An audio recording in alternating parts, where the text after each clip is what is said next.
Nashik police अधीक्षक यांच्या मार्गदर्शनाखाली चांदवडमध्ये नाकाबंदी करून 60 टू व्हीलरवर प्रतिबंधक कारवाई तर 8,500 रुपये दंड वसूल।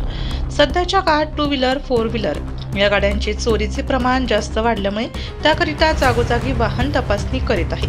त्यामध्ये नंबर प्लेट, हेल्मेट, बिगर लायसन वाहन चालवणे, कागदपत्रांची पूर्तता, फॅन्सी नंबर प्लेट वापरणे या सर्व गोष्टीला आळा बसवण्यासाठी नाशिक पोलीस अधीक्षक यांच्या मार्गदर्शनाखाली आज दिनांक 12 जुलै 2025 रोजी सकाळी चांदवड पोलिसांनी चांदवड चौफुली, कनूर चौफुली, कॉलेज, नेमिनाथ चौफुली अशा 3 ठिकाणी नाकाबंदी करून ही तपासणी करण्यात आली।